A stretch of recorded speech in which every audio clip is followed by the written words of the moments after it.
Video like जरूर कर लीजिए और ऐसे वीडियो लगातार फ्री में पाने के लिए चैनल को तुरंत सब्सक्राइब कर लीजिए और बेल आइकन को जरूर टैप कर लीजिए ताकि आगे भी सारे वीडियो आपको मिलते रहे। यूट्यूब में फॉलो करते हैं तो प्लीज ये वाला फ्री टेलीग्राम चैनल जरूर ज्वाइन कर लीजिएगा। सारे नोटिफिकेशन सारे अपडेट यहीं पे आते हैं, ध्यान रखो। देखिए, इससे पहले अगर आप हमारे टीम के पेड ग्रुप से जुड़ना चाहते हैं तो ये टीम का संपर्क सूत्र है, आप यहां से संपर्क कर सकते हैं।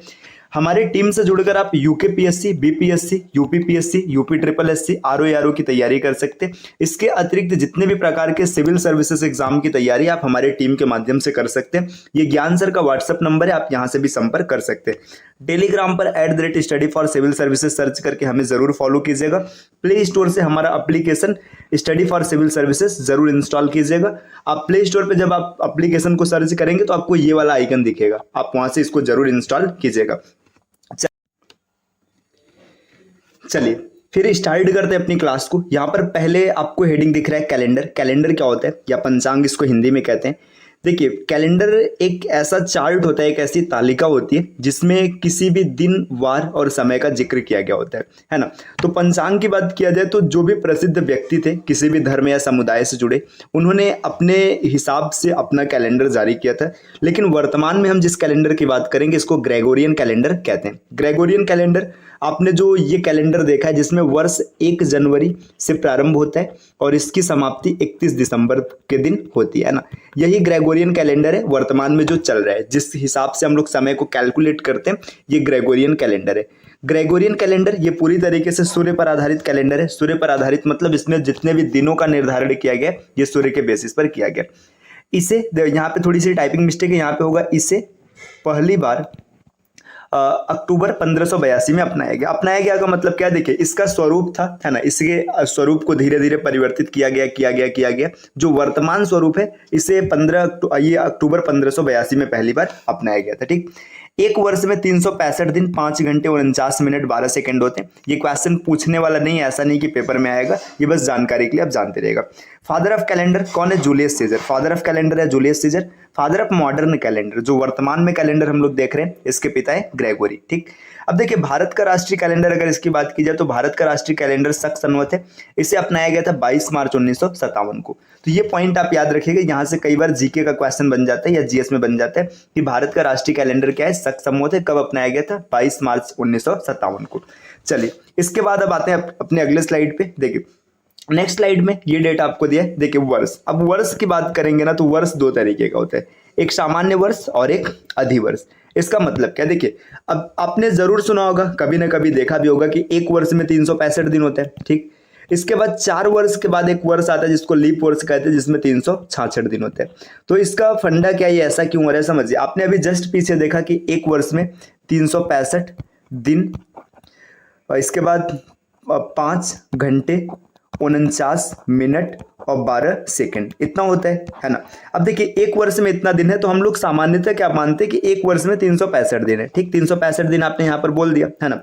अब ये 5 घंटे 49 मिनट अप्रॉक्सीमेट हम मानते हैं 6 घंटे, है ना।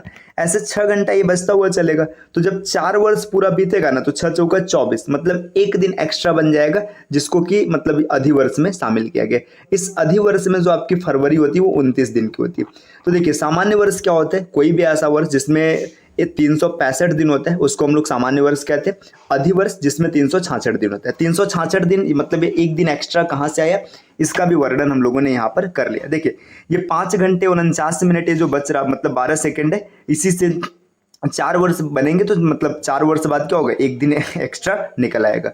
अब देखिए इसके बाद एक चीज आपको और याद रखना है। क्या याद रखना है, रुके मैं यहाँ पे बोर्ड पे थोड़ी सी स्पेस क्रिएट कर लेता हूँ। देखिए सामान्य वर्ष में अगर हम लोग बात करें, रुके मैं पूरा स्पेस क्रिएट करके फिर से लिखता हूँ।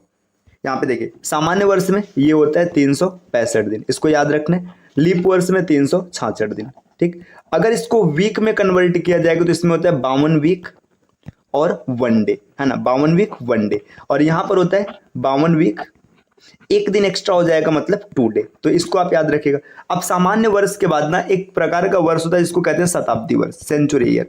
अब शताब्दी वर्ष क्या होता है इसके बारे में थोड़ा समझ लेते हैं इसी स्लाइड पे। शताब्दी वर्ष की अगर हम लोग बात करेंगे, सेंचुरी ईयर क्या होता है, देखिए जब कभी भी किसी समय को लिखा जाए जिसके लास्ट में डबल जीरो रहे। डबल जीरो का मतलब देखिए जैसे आपने लिखा 1000, है ना, आपने लिखा 1100, आपने लिखा 1500, है ना, 2000, इसको कहते हैं शताब्दी वर्ष। ठीक है, मतलब अगर अंतिम में 2 जीरो मिल रहा है तो आपका हो जाएगा सेंचुरी ईयर, शताब्दी वर्ष। अब शताब्दी वर्ष में भी शताब्दी वर्ष 2 तरीके के होते हैं, एक नॉर्मल और एक लीप, है ना। नॉर्मल क्या होता है? नॉर्मल मतलब जो 400 से डिवाइड ना हो, 400 से इसमें भाग नहीं होगा, है ना। और इसमें क्या हो जाएगा? लीप में 400 से भाग हो जाएगा। तो उम्मीद है कि आपको समझ में आ रहा है कि जैसे 1000 की बात करेंगे ना, 400 से भाग देंगे तो रिमाइंडर बचेगा। ये आपका शताब्दी वर्ष जो है ये नॉर्मल शताब्दी वर्ष है। ठीक, अगर 1100 में देंगे तो फिर से 300 बचेगा, है ना। तो यहाँ पे ये भी नॉर्मल शताब्दी ईयर है। अब देखिए यहाँ पे 2000 में जब आप 4 से भाग देंगे तो पूरा पूरा कट जाएगा। ये शताब्दी नहीं, ये लीप शताब्दी वर्ष है ना। तो ये नॉर्मल नहीं है, लीप शताब्दी वर्ष है।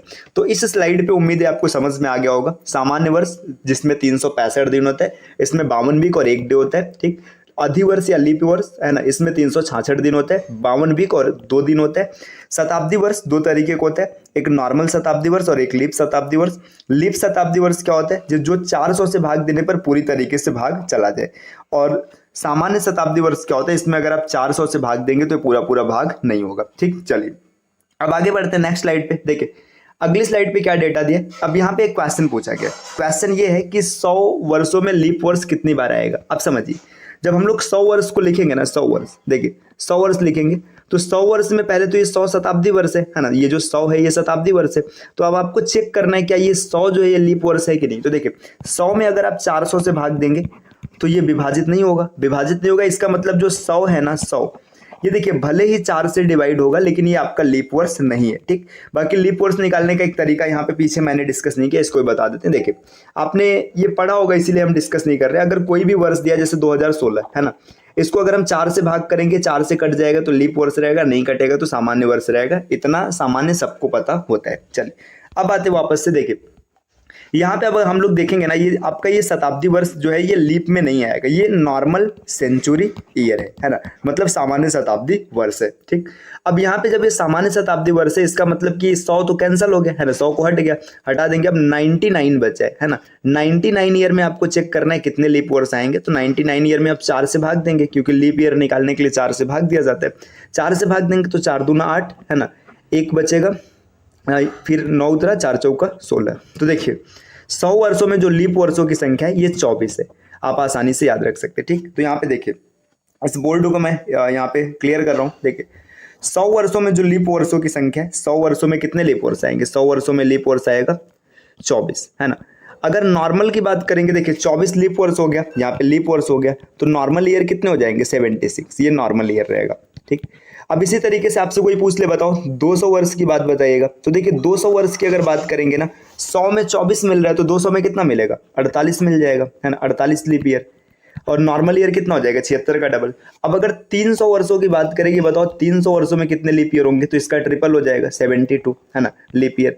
अब अगर आपसे कोई पूछ ले बताओ 400 वर्षों में कितने लीप ईयर होंगे? 400 की बात करेगा, अब एक चीज समझेगा, 24 चौका 96 तो आएगा ही आएगा, है ना। प्लस अब यहाँ पे एक चीज देखिए, जो 400 है ना, 400 को 400 से अगर भाग देंगे तो ये आपका क्या हो जाएगा? ये आपका सेंचुरी लीप ईयर है, मतलब एक लीप वर्ष यहाँ से आपको एक्स्ट्रा मिल जाएगा। तो 96 + 1 = 97, है ना। तो ये साइक्लिसिटी आपको याद रखनी है। सिर्फ साइक्लिसिटी क्या कहता है, देखिए यहाँ पे साइक्लिसिटी इसकी कुछ ऐसी बन रही है कि जो 100 ओके स्पेस क्रिएट करना है। देखिए जो 100 वर्षों में लीप वर्ष है, यहाँ पे 100 में लीप वर्ष की बात करेंगे 24 निकल के आएगा। 200 में बात करेंगे, 200 वर्षों में 48 निकल कर आएगा। 300 वर्षों के लीप वर्ष की बात करेंगे तो यहाँ पे आएगा 72। 400 वर्षों की बात करेंगे तो यहाँ पर आएगा 97। अब 500 वर्षों की अगर बात किया जाए तो देखिए 97 में 24 को ऐड कर देंगे। जब 24 को ऐड करेंगे तो 121, है ना। तो आपको ये 400 तक याद रखना है। वापस से फिर ये साइक्लिसिटी रिपीट होता रहेगा। और नॉर्मल ईयर की अगर बात करेगा तो 76 को आप लेते हुए चलेंगे। चलिए आते हैं नेक्स्ट स्लाइड पे, स्लाइड नंबर 6, है ना। देखिए अब यहाँ पे आपसे एक और क्वेश्चन पूछे, बताइए 100 वर्षों में 29 तारीख कितनी बार आएगा? वाह, ये एक बेहतरीन क्वेश्चन है ना। 100 वर्षों में 29 तारीख कितनी बार आएगा? अब देखिए सबसे पहले तो आपको ये समझना है कि 29 तारीख आता कैसे। अगर हम नॉर्मल ईयर की बात करें, नॉर्मल ईयर, है ना, नॉर्मल ईयर में क्या होता है, आपको जो 29 तारीख मिलेगा ये जनवरी में मिलेगा और फरवरी में नहीं मिलेगा, है ना। इसके बाद मार्च, अप्रैल, मई, जून हर जगह मिलेगा। तो जो नॉर्मल ईयर है, नॉर्मल ईयर में अगर हम लोग देखें तो हमें कुल मिला जुला करके कितने 29 तारीख मिलेंगे? नॉर्मल ईयर में आपको मिलेगा टोटल 11-29 तारीख, 11-29 मिलेगा, है ना।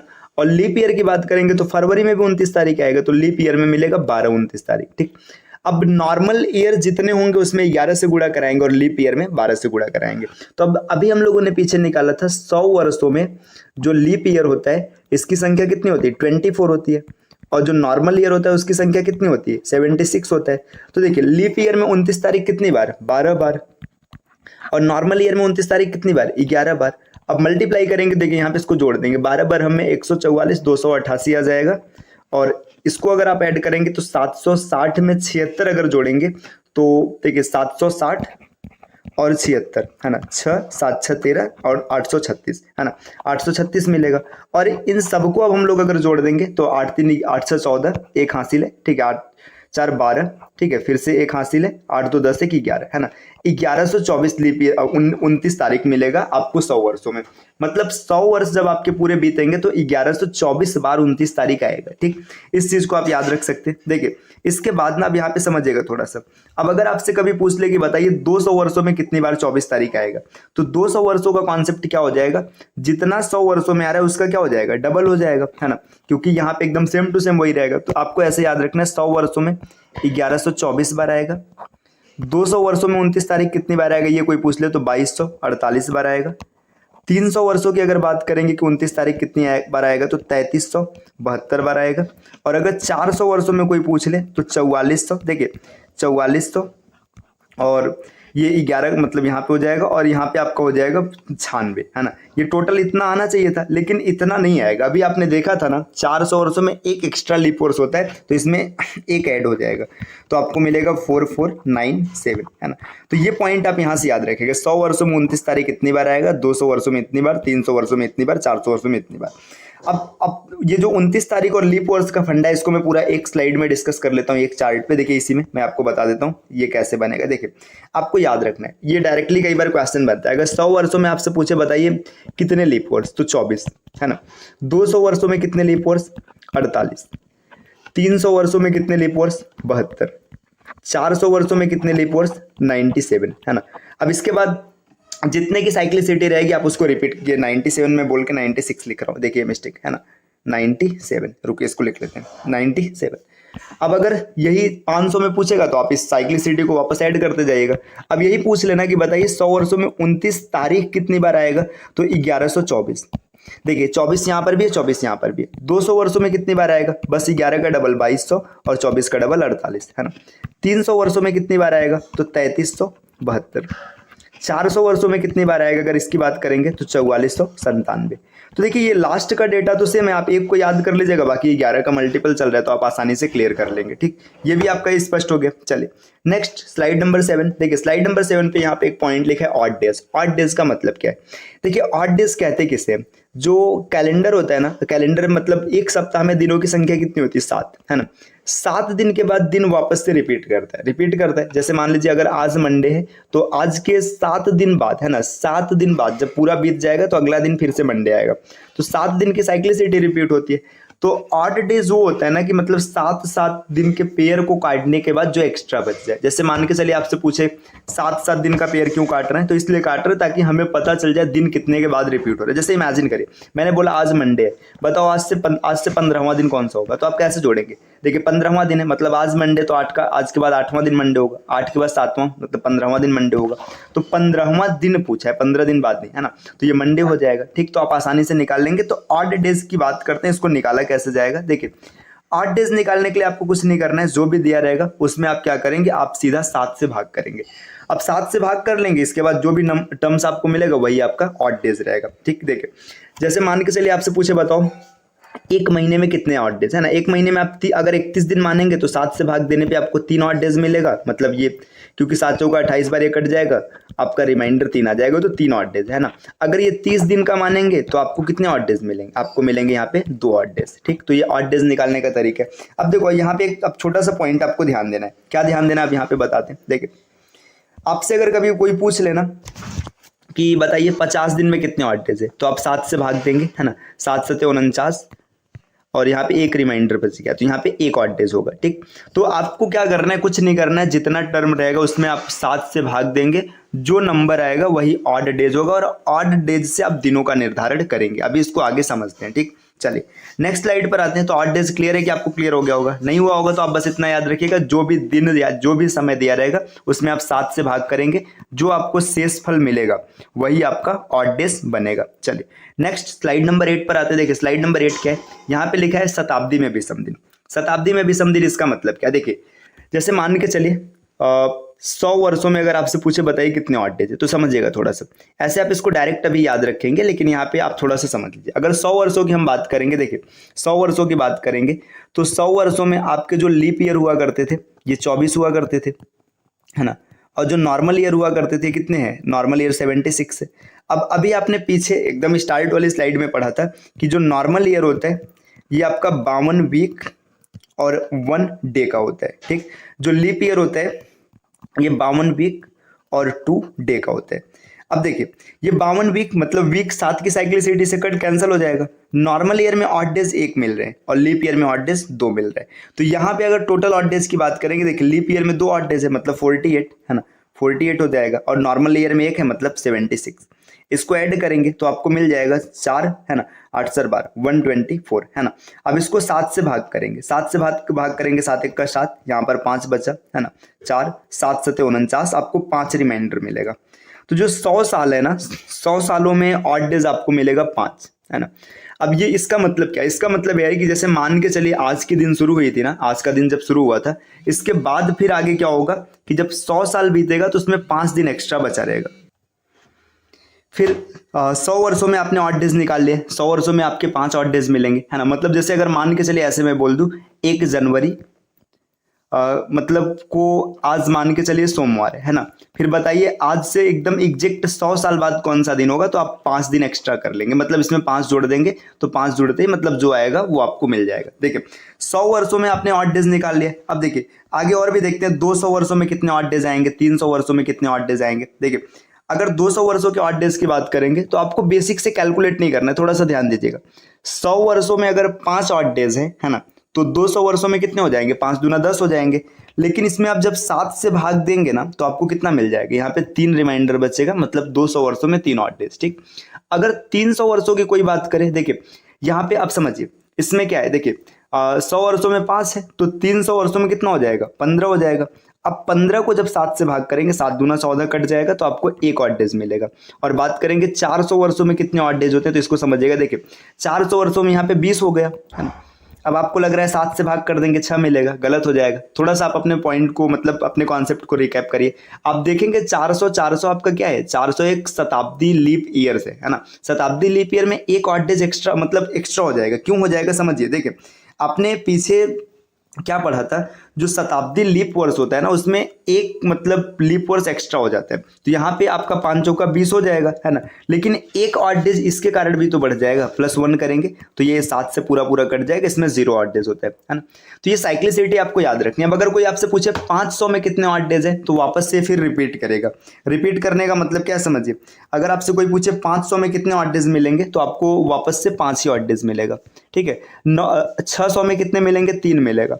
700 में कितने मिलेगा? 1 मिलेंगे, है ना। इसके बाद 800 में फिर से 0 हो जाएगा। अगर कोई पूछे 900 में कितना होगा, तो 5 ही मिलेगा। तो आपको याद रखना है ऑड डेज की संख्या 100 वर्षों में 5 है, 200 वर्षों में 3 है, 300 वर्षों में 1 और 400 वर्षों में 0 है। आप किसी एक को याद कर लीजिएगा, उसके बेसिस पे आप सभी को निकाल लेंगे, ठीक। चलिए तो विषम दिनों की संख्या आपकी क्लियर हो चुकी है कि ऑड डेज हम लोग कैसे निकालेंगे।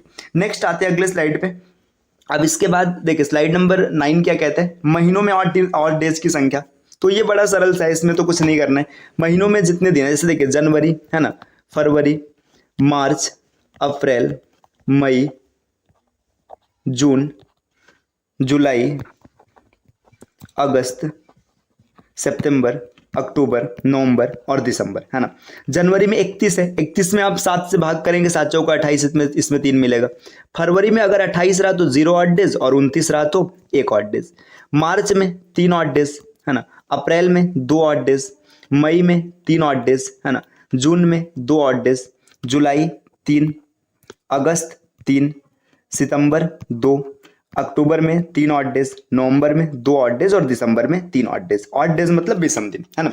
इसका मतलब क्या देखिए, जैसे जनवरी में जो पैटर्न था ना, अब जनवरी से अगर आगे बढ़ेंगे तो वहाँ पे 3 दिन एक्स्ट्रा आपको मिल जाएगा। बस ये आपको याद रखना, और इसका कोई तरीका मतलब कोई इसमें लॉजिक नया नहीं, ऐसा कोई बहुत तो ऐसा नहीं कि बहुत रॉकेट साइंस है आपको नहीं समझ में आएगा, आपको ये डेटा याद रखना है। ठीक, तो 8 डेज ये भी क्लियर हो गया। चलिए आते हैं नेक्स्ट स्लाइड पे, स्लाइड नंबर 10 क्या बोल रहे हैं। ये 8 दिनों से वार का क्या तात्पर्य है, मतलब विषम दिनों से ना वार का क्या लेना है, अगर इसकी बात की जाए तब देखिए यहाँ पे आप समझते। देखिए 8 डेज और दिन का संबंध है, जब भी आपको 8 डेज 0 मिलेगा तो वहां पे आप लिखेंगे संडे, है ना।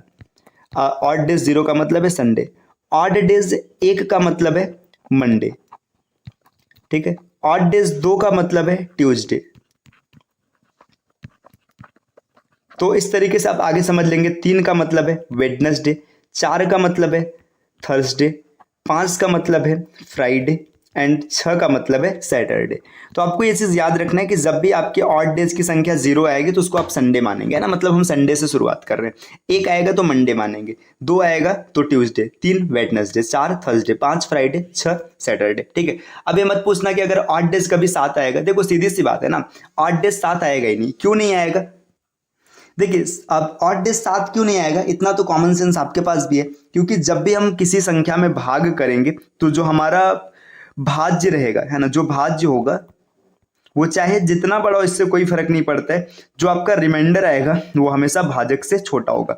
तो भाजक यहाँ पे 7 बनेगा, तो 7 से छोटा आने का मतलब आएगा ही, 7 से छोटा बड़ा आने का कोई सवाल ही नहीं है, 7 आने का कोई सवाल नहीं है। तो यहाँ पे ऑड डेज 7 नहीं आएगा, इसके चक्कर में आपको नहीं रहना है कि ऑड डेज 7 आएगा तब हम क्या करेंगे, है ना। ऑड डेज मैक्सिमम 6 आएगा, अगर इस 6 से बढ़ा रहा है तो आपको फिर से भाग करना है, ठीक। तो अब देखो यहाँ से आपको क्या क्या डेटा याद रखना है, क्योंकि आगे हम लोग क्वेश्चन पर आ रहे हैं, या फिर चलिए क्वेश्चन वाले स्लाइड में ही आपको बताते हैं। देखिए 11 नंबर का क्वेश्चन पूछा है, 15 अगस्त 1947 को कौन सा वार होगा। देखो या कौन सा दिन होगा, 1947 को कौन सा वो दिन था। अब आपको ये कैलकुलेट करना है कि 15 अगस्त 1947 को कौन सा दिन था। तो इसको करने का तरीका क्या होगा, देखिए 1947 पूछा है, मतलब जो चीज पूरा हो चुका है ना, देखिए उसी को हम लेंगे। अभी 1947 चल रहा है तो 1947 को नहीं लेंगे, देखिए 1946 तक आएंगे। 1946 में 1900 शताब्दी वर्ष है और 46 वर्ष है। अब देखिए 1900 शताब्दी वर्ष है ना, तो शताब्दी वर्ष में ऑड डेज की संख्या कितनी होगी, आप इसमें क्या करेंगे, आप इसमें 400 से भाग करेंगे। जब 400 से भाग करेंगे तो आपका रिमाइंडर आएगा 300, और 300 का मतलब हो जाएगा ऑड डेज की संख्या 1, ठीक। अब देखिए ये 46 है, अगर सब का सब नॉर्मल ईयर होता तो 46 ऑड डेज मिलता, क्योंकि नॉर्मल में 1 ऑड डेज होता है। लेकिन यहाँ पे सब नॉर्मल ईयर नहीं है, 46 में 4 से भाग करेंगे तो आपको 11 लीप वर्ष भी मिलेगा, है ना। तो 11 लीप वर्ष हो जाएगा, है ना। अब ये टोटल ऑड डेज है। अब हमें 15 अगस्त तक जाना है, तो 15 अगस्त तक जाने के लिए देखिए जनवरी में 3 ऑड डेज, फरवरी में 0 0 क्यों, क्योंकि ये 1947 नॉर्मल ईयर है ना। मार्च में 3 ऑड डेज, अप्रैल में 2, मई में 3, जून के ऑड डेज 2, जुलाई के ऑड डेज 3 और अगस्त में 15 तारीख। अब इसमें 7 के पेयर को कैंसिल करेंगे, 46 और 3 49, ये कैंसिल हो गया, है ना। 11 और 3 14, ये भी कैंसिल हो गया। देखिए 3 3 6 और 1 7, ये भी कैंसिल हो गया, है ना। अब बचा है यहाँ पे क्या छूट रहा है, 15 और 2 17, ठीक है। 17 और यहाँ पे 2 और है, ठीक है। 17 2 19, है ना। अब 19 में अगर हम लोग भाग करेंगे 7 से तो यहाँ पे क्या हो जाएगा, आपको मिल जाएगा 5 रिमाइंडर। 5 का मतलब अभी जस्ट पीछे आपने पढ़ा है, 5 का मतलब होता है फ्राइडे। तो 15 अगस्त 1947 को फ्राइडे था, है ना। तो यहाँ पे वार था आपका फ्राइडे। देखिए अगर आपको नहीं समझ में आया तो आप थोड़ा सा एक बार फिर से देखिएगा, इस वीडियो को समझने की कोशिश कीजिएगा। चलिए हम अगले क्वेश्चन पर आते हैं, उसको समझाते हैं, वहां से आप समझने की कोशिश कीजिए। देखिए क्वेश्चन पूछा है 20 अगस्त 1979 को कौन सा वार था। समझिए 20 अगस्त 1979 चल रहा है ना। तो आप जो चल रहा है उसको नहीं लेंगे, आप 1978 को उठाएंगे, ठीक। 1978 में शताब्दी वर्ष है 1900, वर्ष है 78, ठीक। शताब्दी वर्ष में आप देखेंगे कितने ऑड डेज है, तो 400 से भाग करेंगे तो आपको मिलेगा 300, मतलब ऑड डेज 1, है ना। ये आप 400 से भाग दे के चेक कर लेंगे। देखिए 1900 है, ये शताब्दी वर्ष है तो 400 से भाग देंगे, ये यहाँ पे क्या होगा 300 रिमाइंडर आएगा, और 300 का मतलब 1 ऑड डेज, ये आपने पीछे अभी सीखा है, ठीक। इसके बाद 78 में तो 1 ऑड डेज सब में मिलेगा, तो 78 हो जाएगा। अब इसको 4 से भाग देंगे तो 19 चौका 76, तो 19 ऑड डेज यहाँ पर भी मिला। तो ये टोटल जो है ना वो मतलब 1978 डन करने में इतने ऑड डेज मिलेंगे, ठीक। अब आपको 20 अगस्त तक जाना है, तो देखिए 20 अगस्त तक जाने का मतलब है जनवरी, अब ये देखिए नॉर्मल ईयर है क्योंकि लीप ईयर्स नहीं है, तो यहाँ पे फरवरी में 0, मार्च में 3, अप्रैल में 2, मई में 3, जून में 2, जुलाई में 3 और 20 अगस्त, है ना। अब 7 के पेयर को कैंसिल कर दे, देखिए 20 और 1 21, 0 हो गया है ना, मतलब यहाँ पे अब ऑड डेज नहीं बचा है ना। 19 और 2 21, ये भी आपका क्लियर हो गया है ना।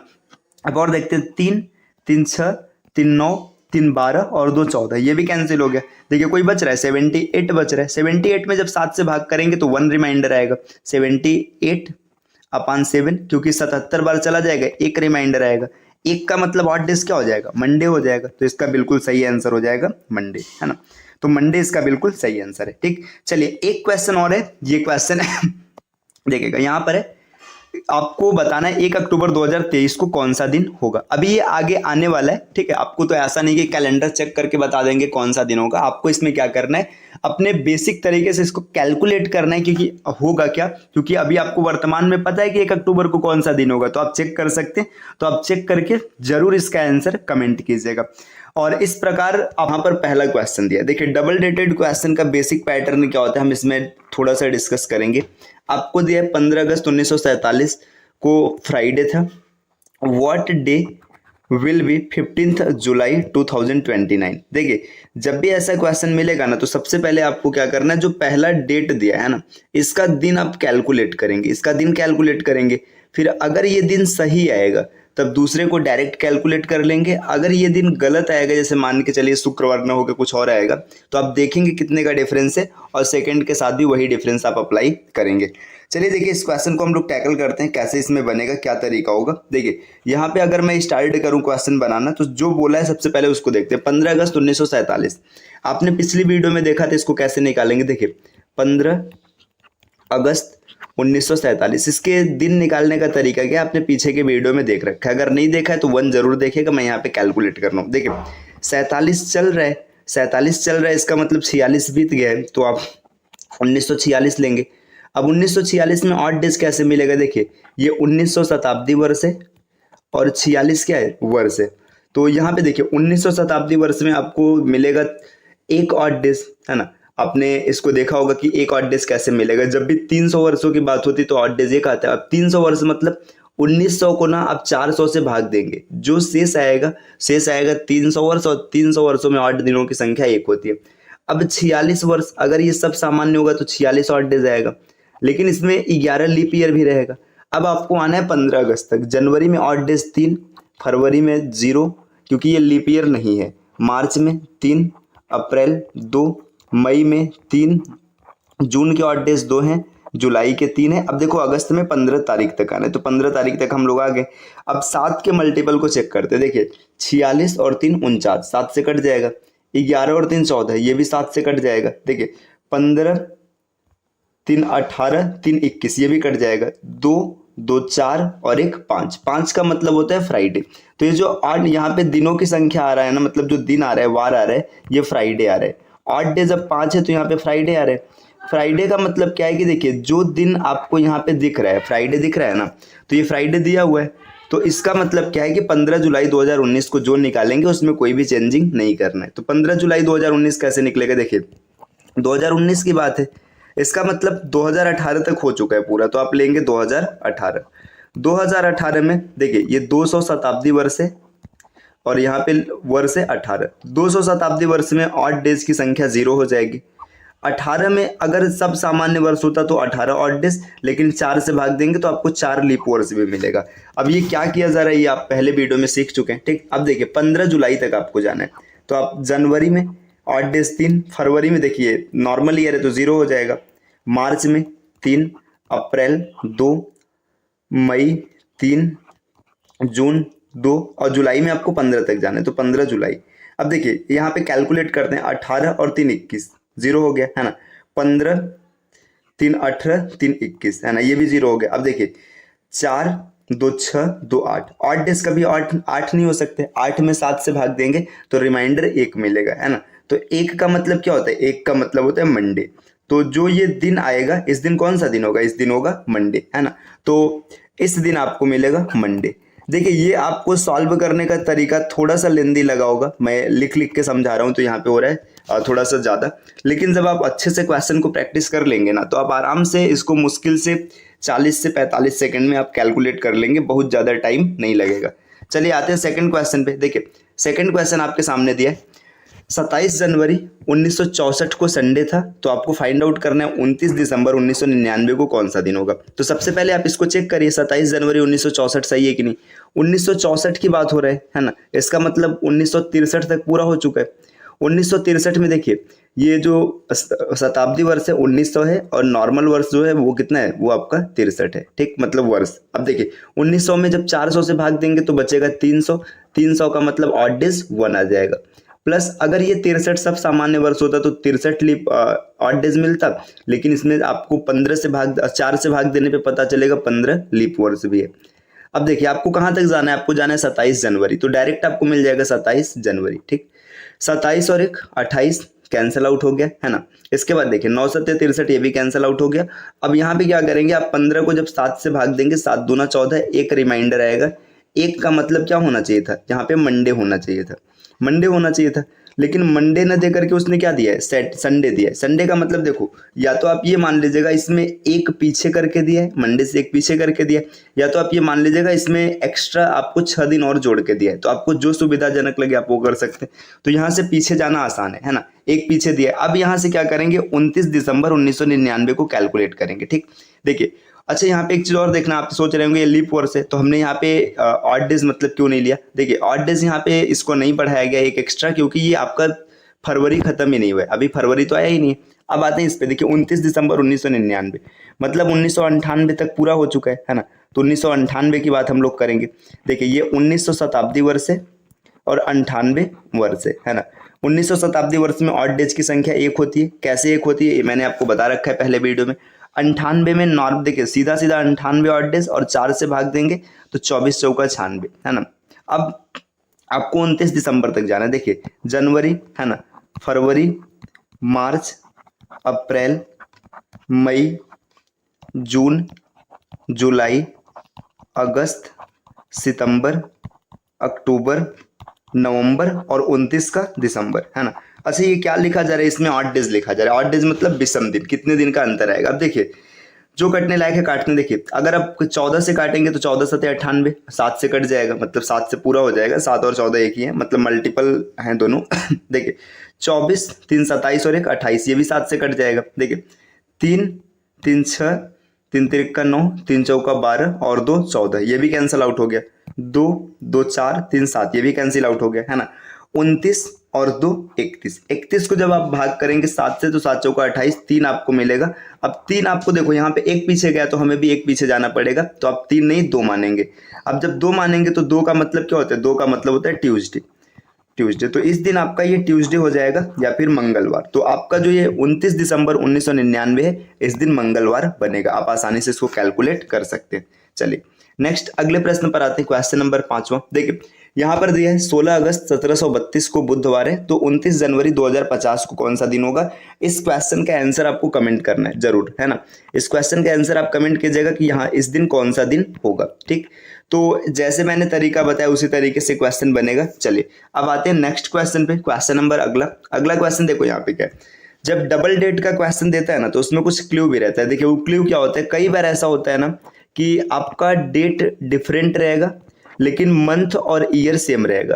तो इस तरीके के क्वेश्चन को कैसे टैकल करते हैं, चलिए मैं इस क्वेश्चन से बताता हूँ। देखिए दिया है 1 जनवरी 2011 को सोमवार था, तो 25 जनवरी 2011 को कौन सा दिन रहा होगा। देखिए 1 जनवरी 2011 और 25 जनवरी 2011। अब देखो आप बेसिक तरीके से कर सकते हैं, जैसे आपने बेसिक किया ना वैसे कर सकते हैं, लेकिन जब दोनों समान है तो बेसिक नहीं करना। देखिए 2011 आपस में कैंसिल हो जाएगा, जनवरी से जनवरी भी कैंसिल हो जाएगा।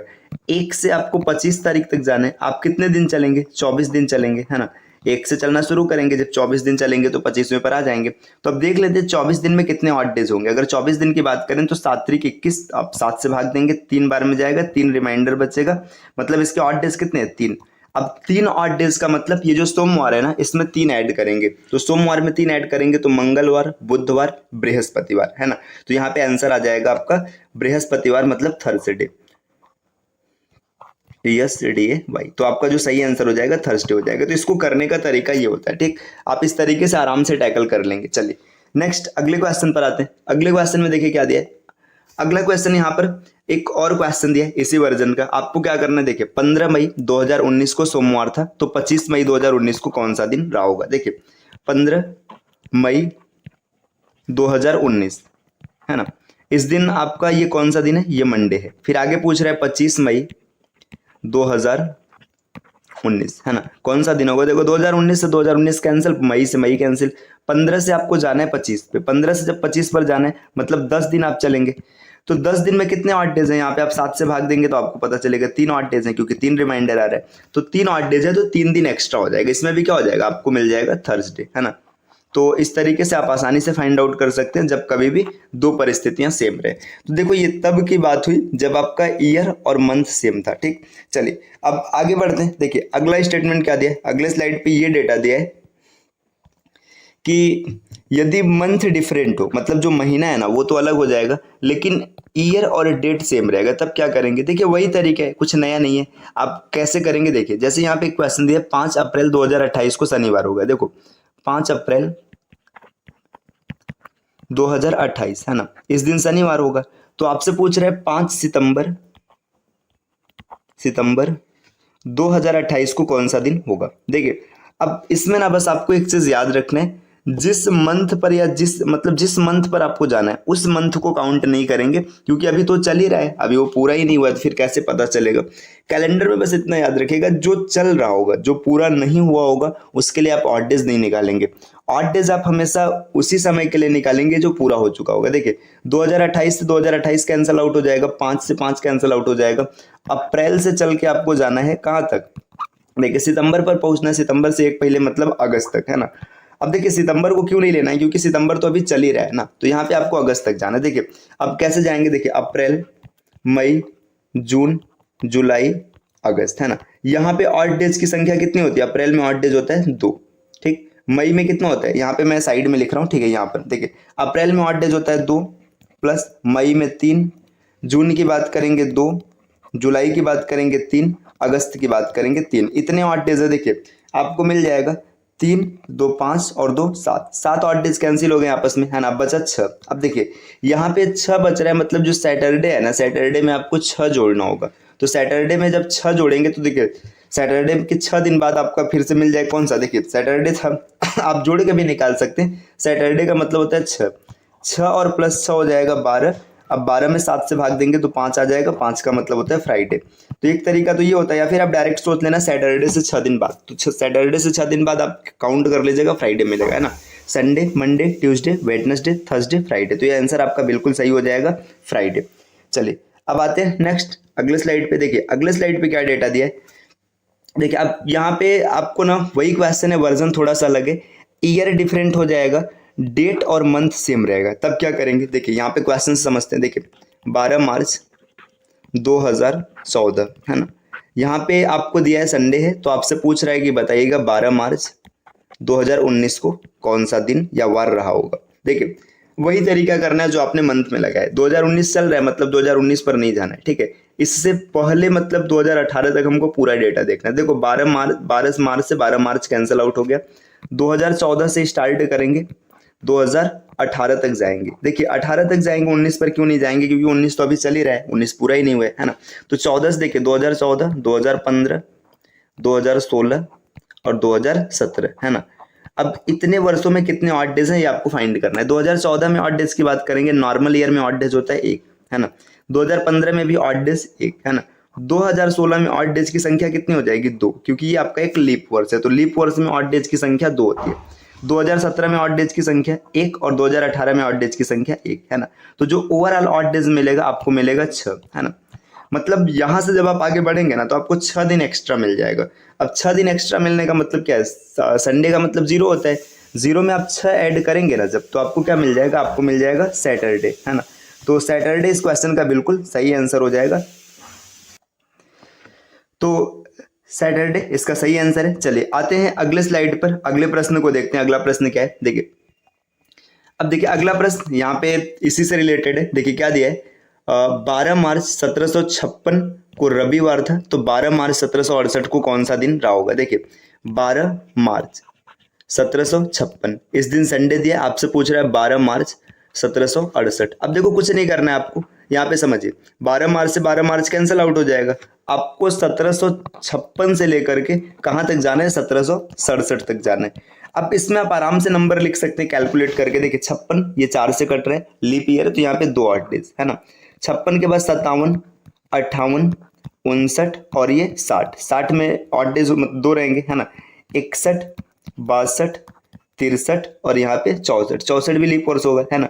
65, 66 और 67 है ना, ये हो जाएगा। अब देखिए यहाँ पे क्या होगा, अब यहाँ पे 8 डेज को कैंसिल आउट करेंगे, 2 3 4 5 6 7 है ना। फिर देखिए 1 2 3 2 5 6 और 1 7 है ना, 7 से 7 कैंसिल आउट हो गए, लास्ट में बचा 1 है ना।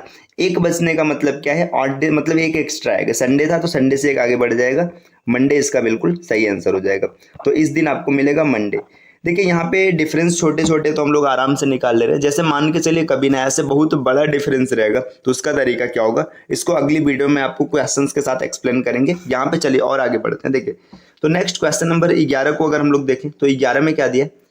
11 पे पॉइंट लिखा, देखो पॉइंट क्या लिखा है? सामान्य वर्ष में कैलेंडर का प्रथम और अंतिम दिन समान रहता है। इसका मतलब क्या है? अगर आपके पास नॉर्मल ईयर है ना, नॉर्मल ईयर, तो उसमें जिस दिन से कैलेंडर शुरू होगा, जैसे मान के चलिए 1 जनवरी 2000 मतलब कोई भी सन है, ठीक है, यहाँ पे पहला दिन आपका संडे रहा था, पहला दिन संडे रहा था, तो जब 31 दिसंबर आएगा इस वर्ष का ना, तो भी वो दिन कौन सा होगा? संडे का रहेगा। कहने का मतलब है कि पहला और अंतिम दिन समान होता है। इस कॉन्सेप्ट से भी कई क्वेश्चन आसानी से बन जाते हैं। जैसे समझिए अगर मान के चलिए मैंने पूछा 15 जनवरी 2001 को ये दिन है ना, आप बताइए 16 जनवरी 2002 को कौन सा दिन होगा? आपको क्या करना है, 15 जनवरी 2001 को जो दिन था ना, वही दिन आपका 14 जनवरी को भी रहेगा, तो 14 से 2 आगे बढ़ जाइएगा। अभी क्वेश्चन से सिखा रहे हैं, ठीक। देखिए और आगे दिया कि अधिवर्ष मतलब जो लीप ईयर होता है, लीप ईयर में कैलेंडर का अंतिम दिन ना प्रथम दिन से 1 आगे का होता है। मतलब अगर 1 जनवरी को संडे रहा था है ना, तो जो अंतिम दिन है ये 1 आगे का होगा, मतलब 31 दिसंबर को जो दिन होगा ये आपका मंडे हो जाएगा। तो यहाँ से भी आप आसानी से कैलकुलेट कर लेंगे, आपको क्लू मिलेगा। चलिए कुछ एक आध दो क्वेश्चन के माध्यम से समझते हैं। देखिए अगला क्वेश्चन यहाँ पे दे रखा है। देखिए 17 अगस्त 2016 को शनिवार था, तो बताइए 18 अगस्त 2017 को कौन सा दिन होगा? देखिए 17 अगस्त 2016 ये सैटरडे है ना। अब आपसे पूछ रहे हैं कि बताइए 18 अगस्त 2017 को कौन सा दिन होगा? अब देखिए समझिए, जब 17 अगस्त से हम दिन की शुरुआत मानेंगे तो ये दिन खत्म हो जाएगा 16 अगस्त को, है ना।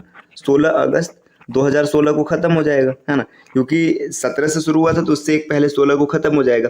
तो जब 17 अगस्त को सैटरडे था, इसका मतलब 16 अगस्त 2017 को भी कौन सा दिन होगा? सैटरडे होगा। पहला और अंतिम हमेशा सेम रहता है। अब 16 को सैटरडे है तो 17 को संडे हो जाएगा और 18 को कौन सा दिन हो जाएगा? मंडे हो जाएगा।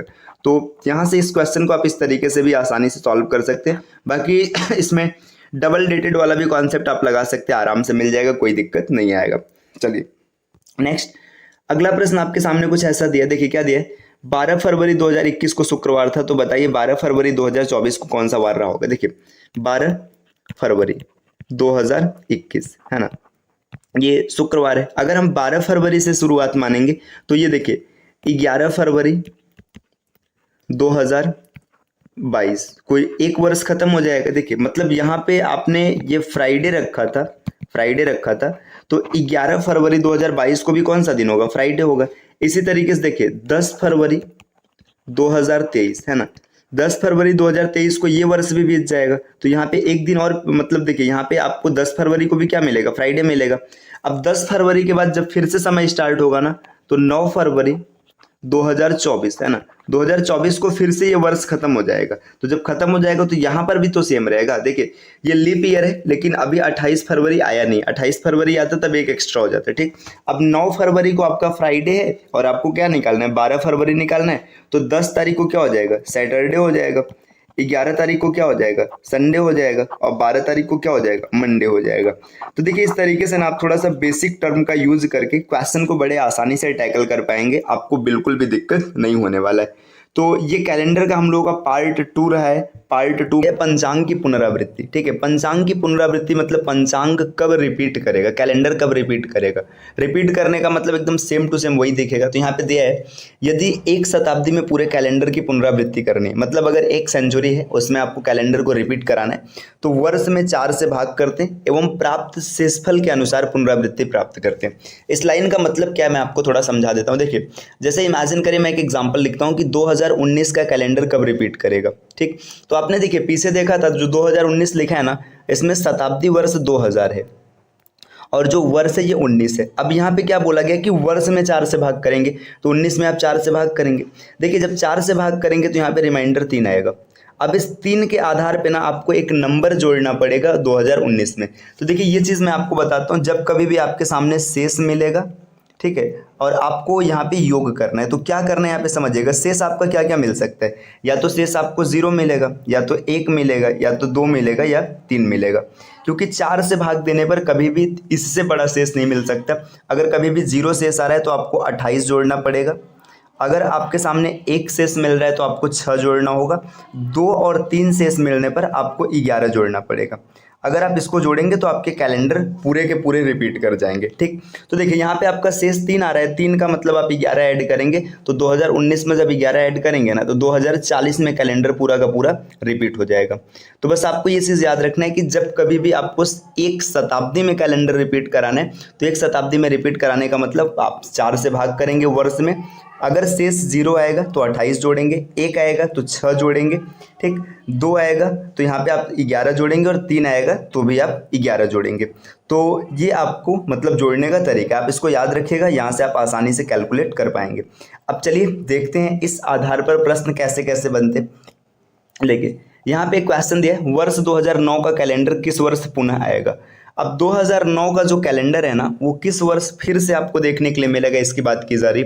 तो आपको कुछ नहीं करना है। देखिए 2009 की अगर हम लोग बात करेंगे, 2009 में आपका शताब्दी वर्ष 2000 है और वर्ष है 9, तो शताब्दी वर्ष से हमें कोई मतलब नहीं, हमें मतलब है वर्ष से। 9 है, 9 में अगर आप 4 से भाग देंगे तो आपको पता है 4 दूना 8, इसका रिमाइंडर 1 आएगा, 1 शेष आ गया। अब 1 शेष आने की दशा में आपको क्या जोड़ना है, आपको 6 जोड़ना है ना। 1 शेष आएगा तो 6 जोड़ना है। तो 2009 में जब 6 जोड़ेंगे मतलब 6 वर्ष आगे आएंगे तो 2015, तो 2015 में इस वर्ष का कैलेंडर पूरी तरीके से रिपीट करेगा। रिपीट करने का मतलब जैसा कैलेंडर यहाँ पे आपको दिखा था, जैसे अगर 1 तारीख को सोमवार था 1 जनवरी को, तो वहाँ पर भी 1 जनवरी को सोमवार देखने के लिए मिलेगा। तो रिपीटिंग ऑफ कैलेंडर आप आसानी से कैलकुलेट कर पाएंगे। चलिए नेक्स्ट प्रश्न पर आते हैं। देखिए क्या दिया है, यदि 15 मार्च 2024 को सोमवार है तो फिर किस वर्ष 15 मार्च को सोमवार आएगा। देखिए ये क्वेश्चन वही, देखिए आपको क्या बोला जा रहा है कि 15 मार्च 2024 है ना, इस दिन मंडे है, तो आपसे आगे बोल रहा है ना फिर 15 मार्च को किस वर्ष में फिर से मंडे देखने के लिए मिलेगा। देखिए 15 मार्च का दिन रिपीट कर रहे हैं। अब सोचिए 15 मार्च रिपीट करने का मतलब क्या है, पूरा का पूरा कैलेंडर रिपीट करेगा, तभी तो ये परिस्थिति आएगी। तो यहाँ पे ये क्वेश्चन बस घुमाया गया, आप आराम से कैलकुलेट कर लेंगे। 2024 को आप देखेंगे तो 2000 शताब्दी वर्ष है। आपको बार बार शताब्दी वर्ष लिखना नहीं, आपको दिखाने के लिए खाली लिखना है। इसका जो वर्ष है 24 है। 24 में आप 4 से भाग करेंगे, जब 4 से भाग करेंगे तो 4 6 का 24 है ना, ये पूरा का पूरा कट जाएगा, रिमाइंडर आपका 0 आएगा। जब भी 0 रिमाइंडर आएगा तो आपने पीछे क्या लिखा है, 0 रिमाइंडर आने पर आपको 28 ऐड करना पड़ेगा। तो 2024 में जब आप 28 जोड़ेंगे तो 2024 ये पहले से है, आप इसमें प्लस 28 करेंगे। जैसे प्लस 28 करेंगे तो 24 और 28 होता है 52, तो 2052।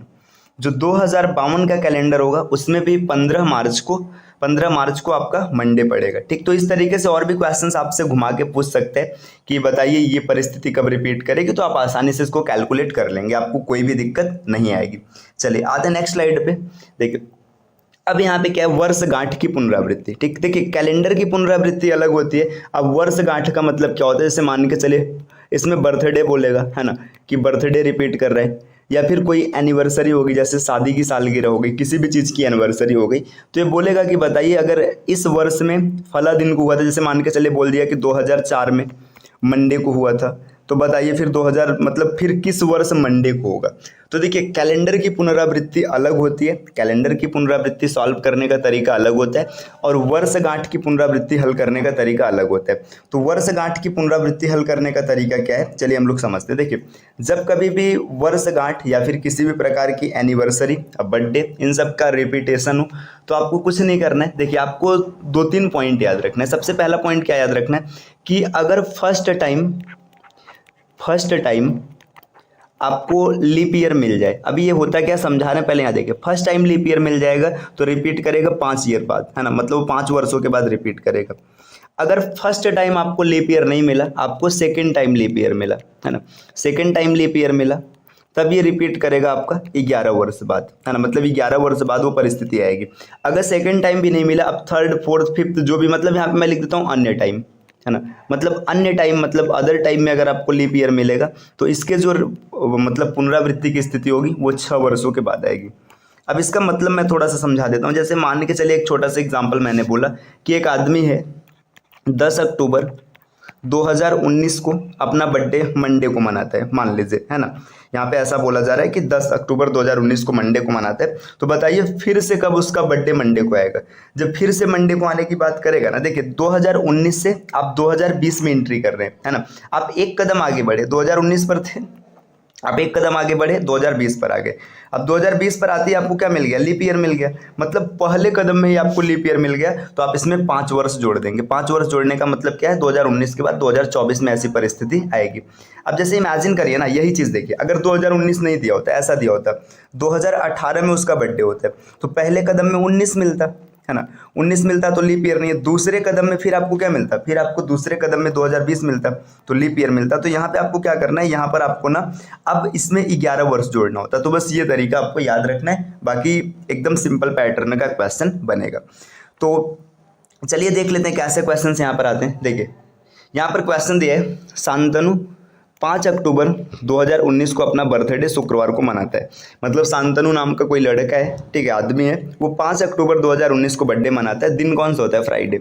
आगे पूछा जा रहा है तो फिर कब अपना बर्थडे शुक्रवार को मनाएगा, मतलब इस बार उसका बर्थडे फ्राइडे को था, फिर अगली बार कब फ्राइडे को आएगा इसकी बात हो रही। तो देखिए आप ट्रिक के साथ डायरेक्ट जाइएगा। देखिए 5 अक्टूबर 2019, है ना, इसका बर्थडे फ्राइडे को है। अब 19 से जैसे ही आप 20 में आएंगे, है ना, 2020 में आएंगे तो अगले बार तुरंत इसको क्या मिल गया, इसको लीप ईयर मिल गया, है ना। जब लीप ईयर मिल गया तो इसका मतलब क्या है, अब आपको कितना जोड़ना है, अब आपको नियम के हिसाब से 5 वर्ष जोड़ना है। 5 वर्ष जोड़ देंगे तो 2019 में जब 5 जोड़ेंगे तो 2019 और 5 कितना हो जाएगा, 2024। तो 2024 में ना शांतनु का बर्थडे फिर से फ्राइडे को आएगा। तो ये तो इसका डायरेक्ट कॉन्सेप्ट हो गया, डायरेक्ट आपने कैलकुलेट कर लिया।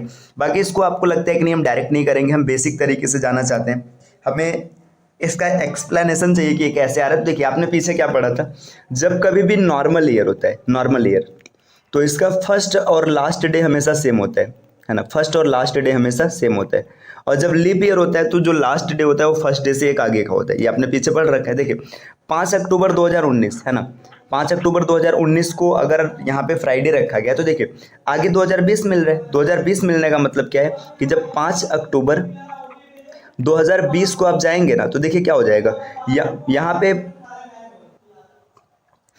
देखिए फिर 5 अक्टूबर 2020 की बात करेंगे। देखिए 2019 में देखिए ये नॉर्मल ईयर है, 2020 लीप ईयर है ना। अब एक चीज़ देखिए 5 अक्टूबर को जब यहाँ पे फ्राइडे था, इसका मतलब जब ये वर्ष खत्म हुआ होगा, मतलब 4 अक्टूबर आया होगा तो फ्राइडे से एक आगे चला गया होगा, सैटरडे आ गया होगा, है ना। तो फिर से 5 अक्टूबर को संडे है, 2020 को कौन सा दिन है, संडे है ना।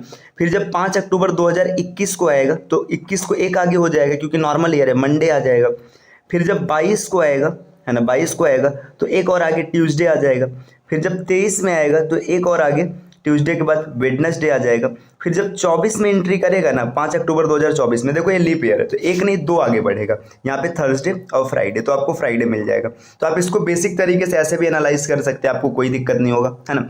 बाकी आप याद रखिएगा ये ट्रिक आसानी से हो जाएगा। अदरवाइज आपका ये बेस रहा, आप बेस के साथ भी क्वेश्चन को आसानी से देख सकते हैं, आपको किसी भी प्रकार की कोई दिक्कत नहीं आने वाली है। चलिए नेक्स्ट स्लाइड पर आते हैं। देखिए अगला स्लाइड आपके सामने क्या है, अगला स्लाइड ये बोल रहा है आज गुरुवार है तो 1040 दिन बाद कौन सा दिन होगा। अच्छा ये देखिए अब यहाँ पे रिपीटिंग से हट करके अलग वर्जन का क्वेश्चन है, आपसे पूछा जा रहा है आज गुरुवार है मतलब टुडे इज थर्सडे है ना। इसके बाद फिर पूछ रहा है कि 1040 दिन बाद कौन सा दिन होगा। देखिए जो साइक्लिसिटी होती है कैलेंडर में वो 7 दिनों की होती है ना, मतलब 7-7 दिन पे कैलेंडर रिपीट करते। तो आप यहाँ पे 7 से भाग देंगे, जो भी आपका रिमाइंडर आएगा उस हिसाब से दिन आपको मिलेगा। तो 1040 में आप 7 से कर लीजिएगा भाग। जब 7 से भाग करेंगे तो देखिए 7 का यहाँ पे अगर पहाड़ा पढ़ेंगे 7 1 का 7 है, वैसे डायरेक्ट भी पढ़ सकते हैं, मैं रैंडम एक एक करके दिखा रहा हूँ। यहाँ पे 40 और 34 हो गया, ठीक है। 7 चौका 28 है ना, 6 बचा 0, 7 8 56 है ना। यहाँ पे 4 रिमाइंडर आ रहा है। देखो 4 रिमाइंडर का मतलब ये होता है कि यहाँ पे जो गुरुवार है ना, गुरुवार थर्सडे है, थर्सडे से आपको 4 आगे जाना है। देखिए फ्राइडे, सैटरडे, संडे और मंडे, तो यहाँ पे आपको दिन जो मिलेगा वो मंडे हो जाएगा। तो इस दिन आपको दिन कौन सा मिलने वाला है, मंडे मिलने वाला है। ऑप्शन बिल्कुल सही हो जाएगा, सोमवार। तो 1040 दिन बाद आपको जो समय मिलेगा वो सोमवार का दिन रहेगा। चलिए आते हैं नेक्स्ट स्लाइड पे। अगले स्लाइड पे क्या दिया, देखिए ये आज ये क्वेश्चन है today is Saturday, what day will be after 10 के पावर 10 डेज। देखिए ये यूपीएससी सी सेट में आया हुआ प्रश्न है। अगर आप 2023 का सी सेट का पेपर देखेंगे तो उसमें आया हुआ क्वेश्चन है, डायरेक्ट एकदम सेम टू सेम यही क्वेश्चन रखा था, है ना। यहाँ पे बस दिन चेंज है। तो देखिए यहाँ पे दिया क्या गया कि आज अगर सैटरडे तो 10 के पावर 10 डेज। अब समझिए ये साइक्लिसिटी का क्वेश्चन है, कैसे सॉल्व करना है। 10 के पावर 10 को आप 7 से भाग करेंगे। अब देखिए 7 से भाग करने का तरीका क्या है, यहाँ पे पावर है तो पहले आप इस 10 को भाग करिए। 10 को 7 से भाग करेंगे तो 7 1 का 7, 3 रिमाइंडर बचा, 3 के पावर 10 बटे 7। अभी भाग नहीं जाना है तो यहाँ से ना एक मतलब पावर को तोड़ दीजिए। तो आप पावर को तोड़ेंगे तो ऐसे भी लिख सकते हैं, 3 का स्क्वायर पावर 5 बटे 7।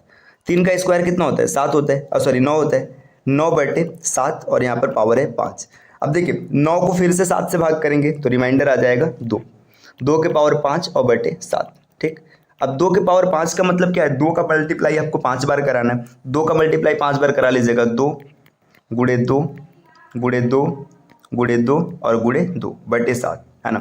अब 2 दूना 4 दूना 8 दूना 16 दूना 32, है ना। यहाँ पे 32 हो जाएगा, 32 के भागे 7, है ना। अब 7 से भाग करेंगे, 7 चौका 28, यहाँ पे रिमाइंडर 4 बचेगा, है ना। अब 4 रिमाइंडर आने का मतलब क्या है, आपको शेष मिल गया, शेष मिल गया तो ऑड डेज मिल गया, है ना। अब आज शनिवार है तो शनिवार के 4 दिन बाद, शनिवार में 4 जोड़ दीजिएगा। देखिए सैटरडे था, सैटरडे से एक आगे बढ़ेंगे संडे, मंडे, ट्यूसडे और वेडनेसडे, तो आपका जो दिन आएगा वो वेडनेसडे का होगा, ठीक। तो देखिए यहाँ पे 10 के पावर 10 दिया था, इस हिसाब से ना आपको और भी पावर दे सकता है, ठीक है। यहाँ पे क्वेश्चन नहीं है, मैं क्वेश्चन अपने से लिख रहा हूँ, है ना। फिर इसको हम लोग सॉल्व करते हैं। देखिए यहाँ पे आपका आ जाएगा वेडनेसडे। जैसे इमेजिन करिए इसी बेसिस पे एक क्वेश्चन मैं आपके सामने देता हूँ। मान के चलिए कि ऐसा बोल दिया गया कि आज मान के चलिए आज का दिन है मंडे का, है ना। आज का दिन है मंडे का और आपसे पूछ रहा है कि बताइए 15 के पावर 25 दिन बाद कौन सा दिन होगा। देखिए 15 के पावर 25 आ गया तो आपको क्या करना है, 15 के पावर 25 को 7 से भाग करना है। तो जब 15 के पावर 25 को 7 से भाग करेंगे तो यहाँ पे 7 रखेंगे, 7 दूना 14, रिमाइंडर 1 आ गया। अब देखिए एक रिमाइंडर होने का मतलब पावर कुछ भी बना दिया जाए कोई फर्क नहीं पड़ेगा। जब कुछ फर्क नहीं पड़ेगा तो एक दिन एक्स्ट्रा मिलेगा। एक दिन मिलने का मतलब क्या है, मंडे से एक आगे बढ़ जाएगा, ये ट्यूसडे हो जाएगा। तो इस तरीके के क्वेश्चंस आपको पेपर में देखने के लिए मिल सकते हैं, आप इसके लिए तैयार रहिएगा। और इसका बेस्ट अप्रोच जो करने का तरीका है यही है। बाकी आप किसी शॉर्टकट माध्यम से जाने के चक्कर में नहीं पड़ना है, आपको बेसिक कॉन्सेप्ट के साथ जाएंगे तो क्वेश्चन आप आसानी से कर पाएंगे और गलत होने के कोई चांसेस नहीं रहेंगे। चलिए अगला स्लाइड है। देखिए अगले स्लाइड पे क्या डेटा दिया गया, अगले स्लाइड पे इंफॉर्मेशन है। किसी वर्ष 9 जनवरी को शनिवार था, तो बताइए उस वर्ष जनवरी महीने में कुल कितने सोमवार पड़े होंगे। देखिए ये लॉजिकल क्वेश्चन है, आपको खाली सोचना है। देखिए यहाँ पे दिया जा रहा है 9 जनवरी को शनिवार था, ठीक। तो बताइए उस वर्ष जनवरी महीने में कुल कितने सोमवार पड़े होंगे। देखिए शनिवार से सोमवार का डेटा पूछ रहे हैं, अब थोड़ा सा समझिएगा। अगर कोई भी ईयर है ना, किसी भी ईयर का कोई भी मंथ है ना, ऐसे क्वेश्चन तो सॉल्व करने का डायरेक्ट तरीका है, उसमें जो डेज की संख्या है या तो 4 या तो 5 आएगी। जैसे पूछ ले एक महीने में कितने कितने सोमवार, मैक्सिमम 4 या 5 हो सकते हैं ना, मतलब इससे 4 या 5 से ज़्यादा नहीं हो सकता, कभी भी 6 नहीं हो सकता, या ना तो इससे कम हो सकता है, ठीक। तो इसका आंसर तो 4 या 5, बस इसी 2 ऑप्शन के साथ जाना है, इसके अलावा कोई ऑप्शन नहीं देखना है। अब देखो 9 जनवरी को क्या है, 9 जनवरी को सैटरडे है ना, 9 रुके 9 जनवरी को सैटरडे है। अब यहाँ पे समझिएगा 9 तारीख को सैटरडे मतलब 10 जनवरी को संडे हो जाएगा, 11 जनवरी को क्या हो जाएगा, 11 जनवरी को मंडे हो जाएगा। देखिए एक मंडे तो आपको 11 जनवरी को मिलेगा, इससे 7 दिन पहले एक मंडे आपको 4 जनवरी को मिला होगा, है ना। फिर 11 के 7 दिन बाद एक 18 को मिलेगा, 18 जनवरी को। 18 के 7 दिन बाद आपको एक 25 जनवरी को मिलेगा, और 25 और 7 32 हो जाएगा। तो मतलब यहाँ पे मंडे की संख्या कितने मिली, 4 मिली। देखिए 4 जनवरी को मंडे था, 11 जनवरी को मंडे है, 18 जनवरी को मंडे और 25 जनवरी को मंडे, तो इसमें 4 मंडे हो जाएगा। अब जैसे इमेजिन करिए यही क्वेश्चन आपसे पूछता है इसमें कितने संडे हो जाएंगे, ठीक, संडे हो जाएंगे। देखिए 9 को आपका क्या है, सैटरडे है, तो 10 को संडे होता, 10 से पहले 3 को संडे रहा होता, है ना। 10 के बाद 17 को संडे होता, 17 के बाद 24 को होता, और 24 के बाद 31 को होता। तो देखिए यहाँ पे 5 संडे मिल जाते। तो ये जब भी ऐसे प्रश्न मिलेंगे आप आसानी से टैकल कर सकते हैं, बस आपको थोड़ा सा ये अनुमान रखना है कि किस हिसाब से चीज़ें मिलेंगी। देखो कभी भी किसी मंथ में दिनों की संख्या मैक्सिमम 4 या 5 होगा, इससे ज़्यादा नहीं हो सकता, ना तो इससे कम हो सकते हैं। चलिए आते हैं नेक्स्ट स्लाइड पे, क्वेश्चन नंबर 11। ठीक है, यहाँ पे दिया है फर्स्ट डे ऑफ सेंचुरी। कई बार ये भी क्वेश्चन पूछता है कि कैलेंडर की शुरुआत किस दिनों से हो सकती है। देखिए सबसे पहले जब भी फर्स्ट डे ऑफ सेंचुरी की बात करेगा, Monday, Tuesday, Thursday and Saturday, ये 4 में से मतलब ये 4 हो सकते हैं। इसके अतिरिक्त सेंचुरी का कोई भी फर्स्ट डे नहीं हो सकता है, ठीक। अगर लास्ट डे ऑफ सेंचुरी की बात करेंगे तो ये आपका संडे है, मंडे है, वेडनेसडे है, फ्राइडे, ठीक। तो आपको ये चीज़ याद रखना है कि फर्स्ट डे और लास्ट डे कैसे मिलेगा। देखो इसमें से किसी एक को आप याद कर लीजिएगा, दूसरा अपने आप याद हो जाएगा। देखिए अगर आपने फर्स्ट डे याद कर लिया ना, तो फर्स्ट डे में आप एक अगर माइनस करेंगे तो आपको लास्ट डे मिलेगा, तो आप आसानी से क्लियर कर लेंगे। देखिए जैसे मंडे था, मंडे में एक माइनस किया गया तो संडे मिला, है ना। ट्यूसडे में एक माइनस किया गया तो मंडे मिला, है ना। थर्सडे में एक माइनस किया गया, वेडनेसडे मिला। सैटरडे में एक माइनस करने पे सैटरडे मिला। या तो फिर अगर आप लास्ट डे को याद कर लेंगे तो उसमें एक प्लस ऐड करेंगे, मतलब एक प्लस करेंगे तो फिर आपको क्या मिलेगा, आपको फर्स्ट डे मिलेगा। तो ये चीज़ आप याद रखिएगा, यहाँ से डायरेक्टली क्वेश्चन बनते हैं। हाँ एक चीज़ ध्यान देना, यहाँ पे मंडे यहाँ पर भी है, मंडे यहाँ पर भी है। तो कई बार ऐसा क्वेश्चन पूछता है कि कौन सा दिन है जो फर्स्ट और लास्ट दोनों डे हो सकते हैं, तो मंडे। मंडे एक ऐसा इकलौता दिन है जो किसी शताब्दी का पहला और अंतिम दोनों दिन बन सकता है। चलिए नेक्स्ट स्लाइड पर आते हैं। अगले स्लाइड पर यहाँ पे दिया है, यदि किसी वर्ष 25 मई को रविवार है तो उस वर्ष में 25 दिसंबर को कौन सा दिन होगा, ठीक। देखिए 25 मई को रविवार है, 25 दिसंबर को, बड़ा सरल सा क्वेश्चन है। ये यूपी पीसीएस में आया हुआ प्रश्न है, ये क्वेश्चन यूपी पीसीएस के एंट्रेंस एग्जाम में आए हुए। देखिए 25 मई, यहाँ पे संडे है ना। अब यहाँ पे ईयर नहीं दिया तो हम ईयर को वाई वाई वाई वाई ऐसे लिखेंगे नहीं, यहाँ पे समझ लेते, ठीक है। फिर आपसे पूछा 25 दिसंबर। देखिए ये मैंने क्लास नंबर 2 में आपको पढ़ा रखा है। यहाँ पे आप ध्यान से देखिएगा, डेट और ईयर दोनों सेम हो जाएंगे। अब मई से दिसंबर तक आपको जाना है, तो जिस महीने पर जाना होता है उसकी बात नहीं करते, है ना। मई में 8 डेज की संख्या 3, जून में 2, जुलाई 3, अगस्त 3, सितंबर 2, अक्टूबर 3, नवंबर 2। अब दिसंबर पर हमें नहीं जाना है क्योंकि दिसंबर अभी पूरा नहीं हुआ है। तो देखो यहाँ पे 8 डेज कितने मिले, देखिए 3 तिरकन 3 दूना 6, 3 9, 3 12, 2 14 14 यहाँ पे कैंसिल हो गया, 2 2 और 4 8 डेज दिख रहा है। 4 8 डेज का मतलब क्या है, आज संडे है, आज संडे में 4 जोड़ देना, मंडे, ट्यूसडे, वेडनेसडे, थर्सडे, है ना। तो 4 अब जब आप ऐड करेंगे तो संडे में 4 ऐड करने पर थर्सडे आपको मिल जाएगा, ठीक। चलिए आते हैं अगले क्वेश्चन पे। अगला क्वेश्चन यहाँ पर है, देखिए यदि 18 फरवरी 1997 को मंगलवार था तो 18 फरवरी 2000 को कौन सा दिन होगा। देखो आप इसको दोनों तरीके से कर सकते हैं, चाहे तो डायरेक्ट कर लीजिए चाहे बेसिक से करिए। देखिए यहाँ पे 18 फरवरी 1997 का डेटा दिया है और आपसे पूछ रहा है 18 फरवरी 2000। देखिए 2000 की डेटा पूछ रहा है, मतलब 2000 पर जाना है। देखिए ये दोनों तो कैंसिल आउट हो जाएगा। अब 2000 पे जाना नहीं है, 97 से हम आएंगे 98, 98 से आएंगे 99, बस यहाँ पे देखना है। देखिए 97 से 98 में एक 8 डेज, 98 से 99 में एक 8 डेज। देखिए यहाँ पे करना क्या, जब 2000 पे आपको जाना नहीं है, 97, 98, 99, एक 8 डेज यहाँ पर, एक 8 डेज यहाँ पर और एक 8 डेज यहाँ पर, 3 8 डेज। 3 8 डेज का मतलब 3 ऐड करेंगे, मंगलवार था, ठीक है, मंगलवार से 3 आगे बढ़ेंगे, ठीक है, तो आपको मिल जाएगा फ्राइडे। तो फ्राइडे इसका बिल्कुल सही आंसर होगा। बाकी आप इसमें एक तरीका ये भी सोच सकते हैं, देखिए 18 फरवरी 1997 है ना, 18 फरवरी 1997 को मंगलवार है तो 17 फरवरी 1998 को भी मंगलवार होगा, क्योंकि ये लास्ट मतलब ये कैलेंडर का फर्स्ट डे मान लेते हैं और ये क्या हो जाएगा, लास्ट डे हो जाएगा। जब इस दिन आपका मंगलवार हो जाएगा मतलब 18 फरवरी 1998 को जो दिन रहेगा, मंगलवार से एक आगे का होगा, बुधवार रहेगा, फिर इसी तरीके से 99 को एक दिन और आगे होगा, बृहस्पतिवार को होगा। और फिर जब 2000 की बात करेंगे तो एक दिन आपको और एक्स्ट्रा मिल जाएगा, फ्राइडे। ये इसका बिल्कुल सही ऑप्शन होगा। तो देखिए आज की इस क्लास में कैलेंडर के हमने पूरे कॉन्सेप्ट को क्लियर कर लिया। अब कैलेंडर का कोई ऐसा ठीक 10 के पावर 10 दिन बाद कौन सा दिन होगा, ये प्रश्न इस बार 2023 का जो यूपीएससी का पेपर हुआ था उसके सी सेट में आया हुआ है। ठीक है, ये यूपीएससी सी सेट 2023 का एकदम तरोताज़ा क्वेश्चन है। तो चलिए देखते हैं इस क्वेश्चन को हल करने का तरीका क्या होगा, हम इस क्वेश्चन को कैसे टैकल करेंगे। देखिए यहाँ पे पूछा है कि 10 के पावर 10 दिन बाद कौन सा दिन होगा। अब देखिए जब कभी भी डेज की रिपीट होने की बात करेंगे तो 7 दिनों की साइक्लिसिटी चलती है, मतलब 7 दिन बीतने के बाद वो दिन वापस से रिपीट करेगा, तो इसमें हम 7 से भाग देंगे। अब देखिए अब यहाँ पे ना, अब ये आपका एक तरीके से भाग फल प्रमेय का क्वेश्चन बन गया। आप इसको कैसे हल करेंगे, देखिए 10 में 7 से जब भाग देंगे तो आपको मिलेगा 3 के पावर, देखो यहाँ पे 3 हो जाएगा, रिमाइंडर 3 बचेगा, 7 कट जाएगा, पावर 10 है और बटे में 7। अब देखिए अभी यहाँ पे कैलकुलेट करना संभव नहीं है, तो हम इस 10 को ना ऐसे लिख सकते हैं। देखिए इस पूरे पावर को हम लिख सकते हैं 3 का स्क्वायर और पावर कितना बन गया, 5 बन गया, बटे 7। देखिए 3 का स्क्वायर होता है 9, 9 के पावर 5 और बटे में 7। ठीक है, 7 से जब भाग देंगे 9 में तो आपका रिमाइंडर आ जाएगा 2, है ना। जब रिमाइंडर 2 आ जाएगा तो 2 के पावर 5 और भागे 7। अब देखिए 2 के पावर 5 को कैलकुलेट करना आसान है, 2 के पावर 5 की वैल्यू 32 होती है। अगर आप कैलकुलेट करेंगे तो भी इतना ही मिलेगा। ठीक है, 2 के पावर 5 की वैल्यू 32 है, 32 बटे 7। 7 से भाग देंगे, 7 चौका 28, पूरा का पूरा कट जाएगा, इसका रिमाइंडर आएगा 4।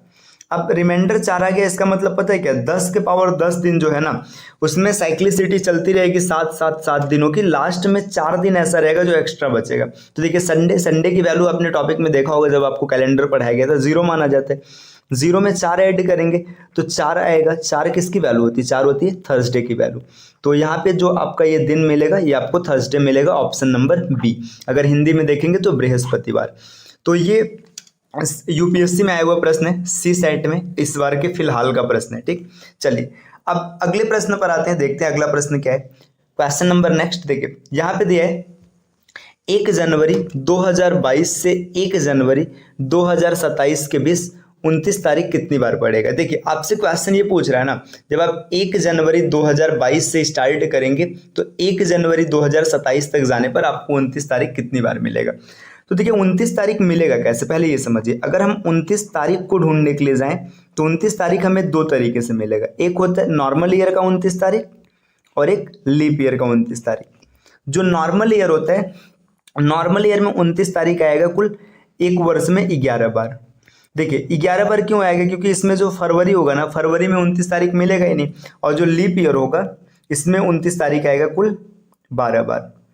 तब आपको बस अब ये क्वेश्चन खाली इतना सा बचा है, आप ये देख लीजिएगा 1 जनवरी 2022 से 1 जनवरी 2027 तक जाने पर कितने नॉर्मल ईयर पड़ेंगे और कितने लीप ईयर पड़ेंगे। देखिए अब यहाँ पे हम लोग अगर बात करें 2022, 2023, 2024, 2025, 2026 और 2027, आपको यहां तक जाना है। अब देखिए एक चीज ध्यान दीजिएगा, बोला है 1 जनवरी 2027, मतलब 2027 का कोई काम ही नहीं है, क्योंकि अभी ये तो स्टार्ट मतलब बस स्टार्ट हुआ है ना। तो यहाँ पे इतने वर्षों की बात करेंगे, तो देखिए जब इतने वर्षों की बात करेंगे तो इसमें 2022, 2023, 2025, 2026 ये 4 आपके नॉर्मल ईयर है, तो यहाँ पे लिख लेंगे गुणे 4। देखिए 11 गुणे 4, 29 तारीख कितनी बार हुआ, और प्लस में ये जो 2024 है ये लीप ईयर है ना, तो लिखेंगे 1 गुणे 12, 11 चौका 44 और प्लस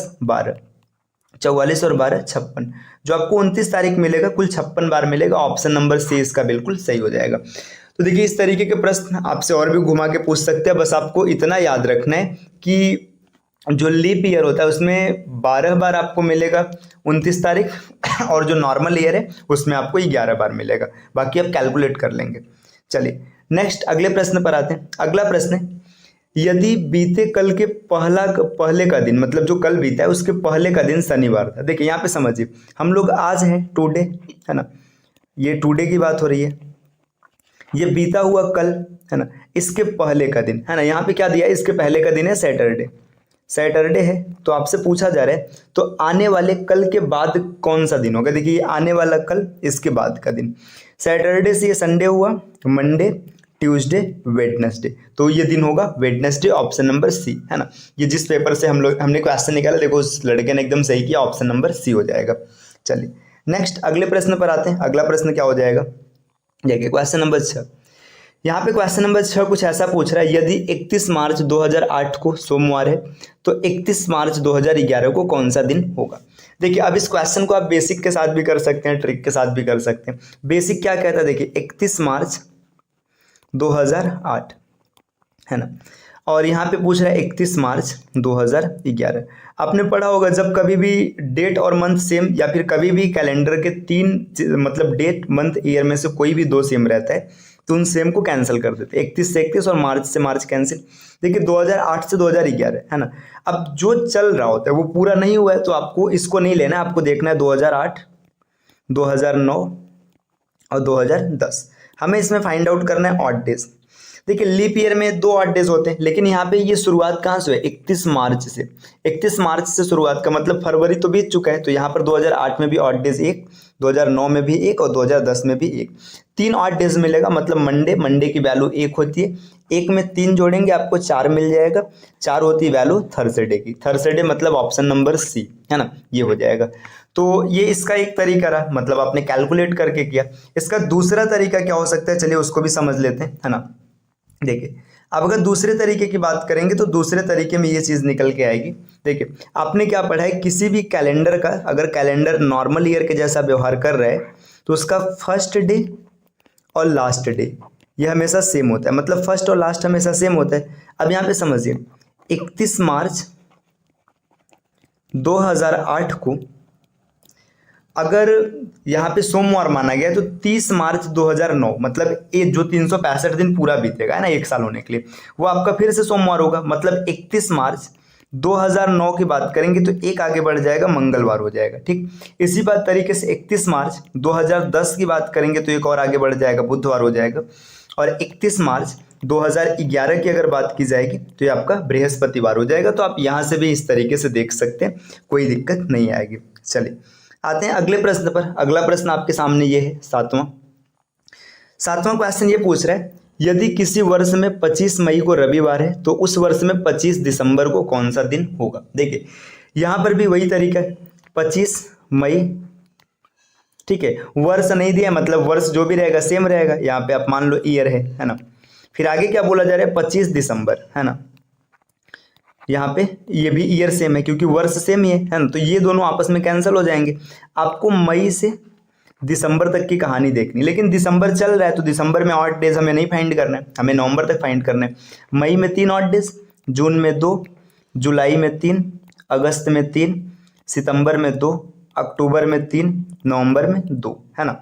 इतने ऑड डेज आपको मिलेंगे। ठीक जब इतने ऑड डेज मिल जाएंगे तो देख लीजिएगा, देखिए 3, 3 6, 3 9, 3 12 और 2 14, 7 की साइक्लिसिटी है, कट कैंसिल हो जाएगा। अब यहाँ पे बचा कितना, 4 एक्स्ट्रा हो जाएगा। तो जो दिन इस दिन रहा था, इस दिन कौन सा दिन है, संडे। संडे में 4 जोड़ेंगे तो आपको मिलेगा थर्सडे, ऑप्शन नंबर सी, है ना। ये इसका बिल्कुल सही हो जाएगा। चलिए अगले प्रश्न पर आते हैं, क्वेश्चन नंबर 8। क्वेश्चन नंबर 8 क्या बोला जा रहा है, यदि 13, इस प्रश्न को देखते हैं, दिया है यदि 13 अगस्त 2017 को बृहस्पतिवार है तो 27 अगस्त 2023 को सप्ताह का कौन सा दिन होगा। देख अब इस प्रश्न को आप बेसिक तरीके के साथ भी कर सकते हैं, ट्रिक से भी कर सकते हैं। तो चलिए हम लोग सबसे पहले इसको एक बेसिक कॉन्सेप्ट के साथ करते हैं। देखिए समझिएगा, 13 अगस्त 2017 यहाँ का दिन दिया है ना, आपसे 27 अगस्त पूछ रहा है। देखिए महीना से मैं आप डायरेक्ट 27 पे मत जाइए, आप पहले ना 13 अगस्त 2023 के पास जाइए।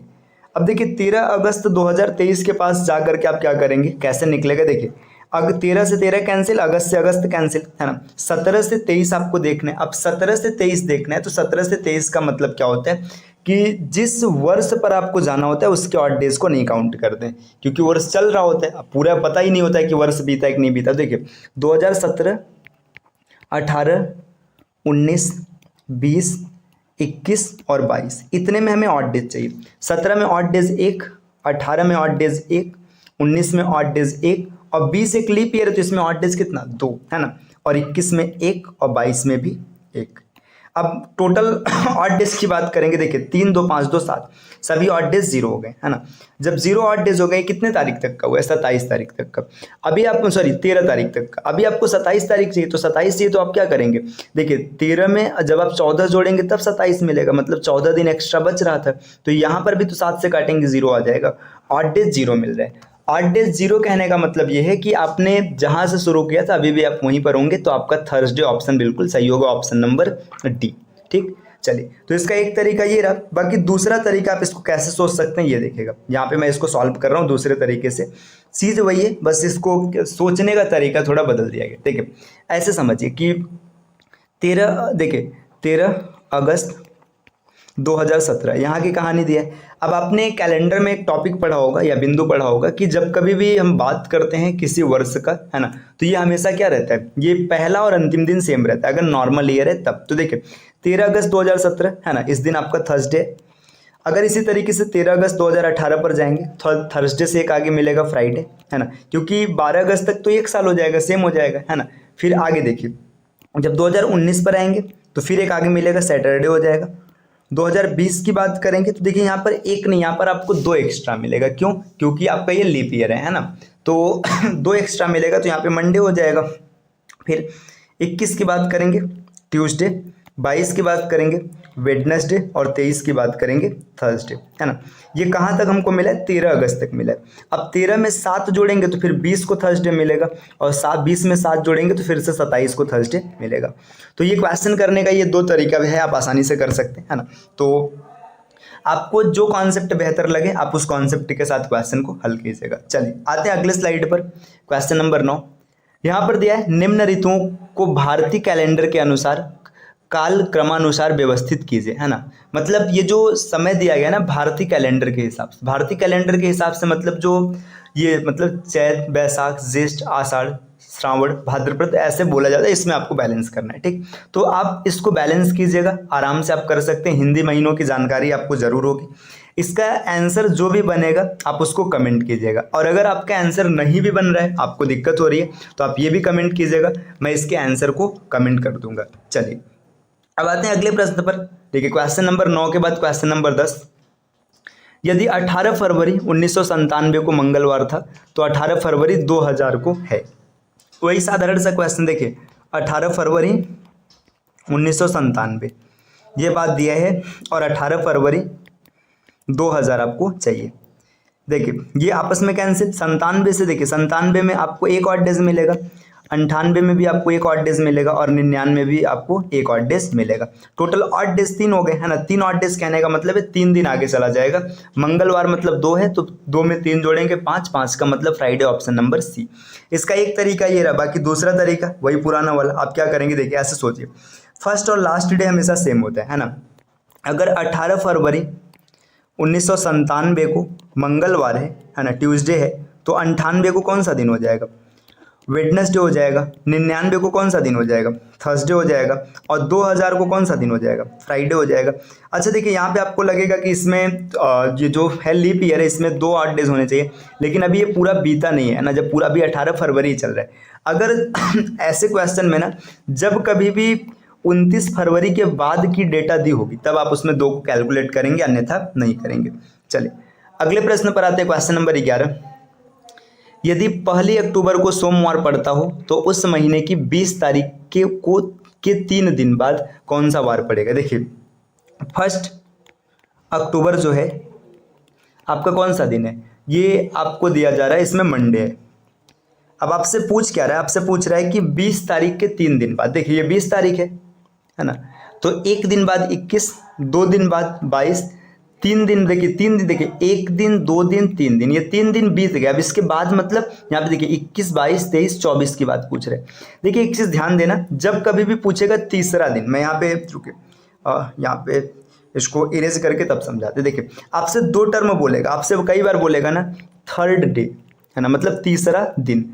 जब थर्ड डे बोलेगा तो आपका कैलकुलेशन ऐसे होगा, जैसे मान लो यक्स डेट था 1 2, अब यहाँ पे तीसरा दिन है, आपको ये उठाना है, ठीक। और अगर कभी आपसे पूछ लेना 3 दिन बाद, मतलब 3 days लेटर, तब वहाँ की परिस्थिति क्या होगी, एक्स दिन है 1 2 3, आपको ये 3 छोड़ देना, इसके बाद जो आएगा आपको उसको लेना है। तो इस क्वेश्चन में आपसे क्या पूछ रहा है, आपसे पूछ रहा है 3 दिन बाद की कहानी। तो जब 3 दिन बाद पूछ रहा है तो आपको क्या करना है, देखिए ये 1 अक्टूबर को दिया है ना, 20 तारीख के 3 दिन बाद, तो देखिए ये 20 तारीख रहा, इसका 1 दिन 2 दिन 3 दिन और इसके बाद यहाँ पर आपको आना है। तो देखिए 21 22 23 और यहाँ पर 24। अब एक की बात दी और आपसे पूछ रहा है कि 24 अक्टूबर को कौन सा दिन होगा। देखिए एक आप आगे बढ़िएगा, 1 से आप आएंगे 8 पर, देखिए 1 को मंडे है, फिर 8 को मंडे होगा, फिर 15 को मंडे होगा, क्योंकि 8 7 15 हो जाएगा, 15 7 22 को मंडे होगा, 22 तक मंडे है, फिर 23 को क्या हो जाएगा, ट्यूसडे, और 24 को क्या हो जाएगा, वेडनेसडे। तो इस क्वेश्चन का बिल्कुल सही ऑप्शन हो जाएगा वेडनेसडे, ऑप्शन नंबर सी, ठीक। तो आप यहाँ से इसको कैलकुलेट कर पाएंगे। चलिए आते हैं अगले प्रश्न पर। अगला प्रश्न दिया है, यदि 13 अगस्त 2017 को बृहस्पतिवार है तो 27 अगस्त 2023 को सप्ताह का कौन सा दिन होगा।